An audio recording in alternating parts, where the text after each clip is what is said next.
Paradise is a very depressing place, embedded in walls, isolated from the outer world, cursed and forced to live in a complete lie. King Karl Fritz founded Paradise in order to impose his views, plans, and overall philosophy onto his people, even making a vow so that none other future founding titan can override his determined vision. Eren Yeager is the complete opposite of Karl Fritz. Being obsessed with freedom, he wants to overcome the walls at any cost. Eren becomes the main reason why Paradise is able to reconnect with reality. In this video we will take a look at the psyche of Paradise, which mirrored Karl Fritz, and how Eren was the antidote to the curse. Paradise is robbed of the truth, but to understand the circumstances of Paradise, we firstly have to understand the person who created the walls and the curse, which was King Karl Fritz. There was a long ongoing war between the Mali and the Eldians. Mali grew stronger by stealing 7 out of 9 titans. Karl Fritz, the king of the Eldians at that time, was different from his predecessors.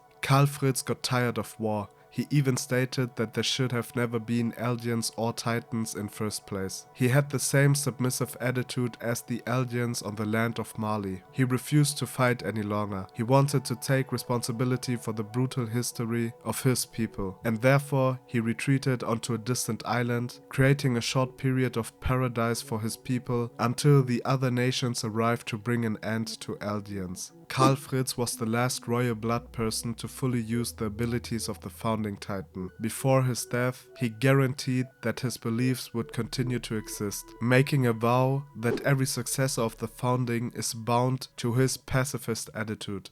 In order to create his version of paradise, he had to override the memories of his people, so that they believed they were the last humans alive. The true knowledge about titans, the walls, history, and what actually was beyond the walls was completely deleted. The Ackermann clan portrayed a potential danger. Because their memories couldn't be deleted, therefore the Fritz, which later became the Reis family, tried their best to eliminate every still living Ackermann. King Fritz voluntarily limited his own freedom. He had strong feelings of guilt for everything his people did in the past. For him, there should have never been Eldians or Titans. Therefore, he initiated everything so that Judgment Day will come upon the Eldians. Karl Fritz forced his ideology onto every successor of his and the people he was responsible for, literally killing anyone who even speculated about what might be beyond the walls, like we saw with Erwin's father or Armin's parents, which built a hot air balloon to fly above the walls and titans. But the military police murdered them, calling them foolish. By the way, that beautifully shows the parallels between Armin and Erwin. Both had courageous parents, both had a deep intrinsic aspiration towards the truth, and both were intelligent and brave. Anything that opposed Karl Fritz's ideology had to be removed. Any other perspective about Eldians and Titans were declared illegal. Karl Fritz didn't care about other opinions. He wanted his to rule until the Eldians finally die. His forced perspective became a curse for any royal blood successor, because they had other plans for Paradise. They actually wanted to protect their people instead of waiting until the outer nations decide to eliminate Paradise. Reis and his brother Uri begged their father, which had the founding titan at that time, to remove all the titans on the island. But the moment a royal blood person becomes the inheritor of the founding titan, they aren't able to resist the curse. Uri promised Rod that he wouldn't fall for the curse like their father did. But Uri also ended up as every royal blood successor of Karl Fritz. The nearly exact same thing happened to Frida. In Frida's case, however, we actually saw how she struggled, because she originally also wanted to use the full power of the founding to guarantee safety for the people of Paradise. The most dramatic moment is seen in her confrontation with Grisha. From her facial expressions, we are able to witness the two opposing sides inside her fighting for control. Frida wanted to do the same as Grisha, but the moment her eyes started to shine, Karl Fritz metaphorically took over, talking about guilt, crime and punishment. It isn't Frida anymore talking about her own opinion, it is the forced ideology talking through her. Zeke and Kenny both did the same mistake. Kenny, shortly before he died, thought about Uri and Frida, and how both of them were obsessed with peace. He mistook it for their own opinion. The same with Zeke. When he was with Eren going through the memories of their father, Zeke thought he would get along with Frida, but in actuality he would get along with Karl Fritz. Although Karl Fritz, his successors and the military police tried their best to keep the truth hidden by repressing nearly any kind of progress, they couldn't eliminate the built-in curiosity of humankind. Armin's parents kept a secret book of the world outside, and Erwin's father uncovered the logical errors of the history of Paradis.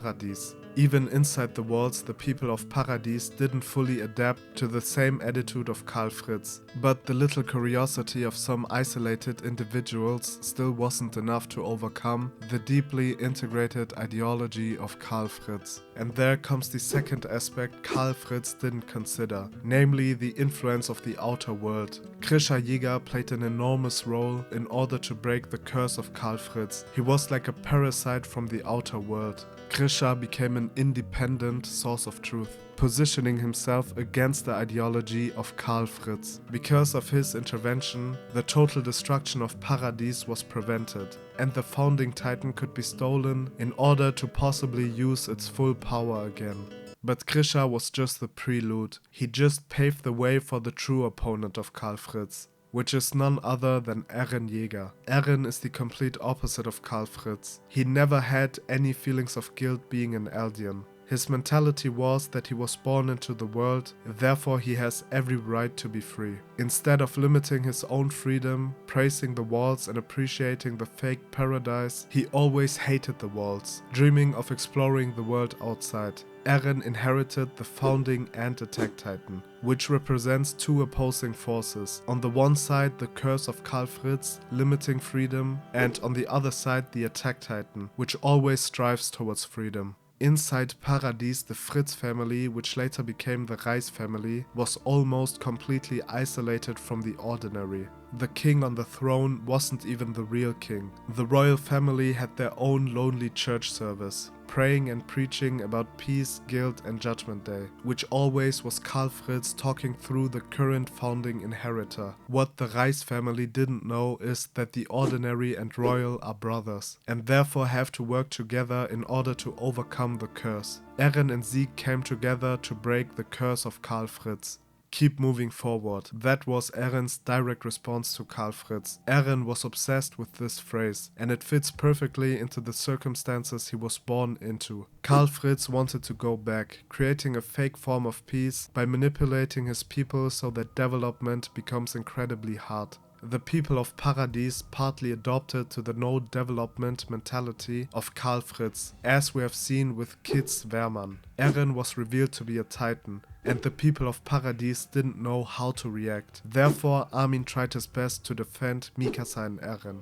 Armin stated that Kitz Wehrmann, who wanted to kill them on the spot, was possessed by his fear, just like all the armed soldiers around them, not being able to think rationally about Eren's abilities possibly being hope for the future. The reason why they were frightened were the laws of Paradis. The ruthless and brutal actions of the military police demonstrated the zero-tolerance attitude, but luckily there were high-ranked people like Pixis and Erwin, which were able to secure Eren's life. Another major difference became known when Eren was able to fully use the Founding Titan. Eren didn't force his perception of freedom onto his people. He let them decide for themselves if they want to join him or if they want to oppose him. Even the previous Titan shifters and Zeke could decide for themselves. But to be fair, Eren definitely used a lot of manipulation. For example, locking away his coordinate conversations with all of his friends in order to keep his real intentions a secret, or giving Mikasa a perfect timed vision to let her know where he was so she would finish him. Eren aimed for one particular outcome and influenced anything needed so it would become reality. Paradis showed that it's impossible to live in a lie. Stealing memories, rewriting history, building giant walls, and imposing the own ideals onto one's descendants ultimately led to nothing. For the people of Paradis, truth has found its way back again. I want to credit Karl Fritz for questioning the Titan power, and he's allowed to have his own code of conduct, but in the end all of his preparations were in vain. Eren is the main reason why the whole concept of Paradise was basically thrown away. The Eldians inside the walls reconnected with the truth, the founding Titan was used in his full potential again, and the walls have dissolved. In conclusion, Karl Fritz's ideology and Paradise have failed across the board.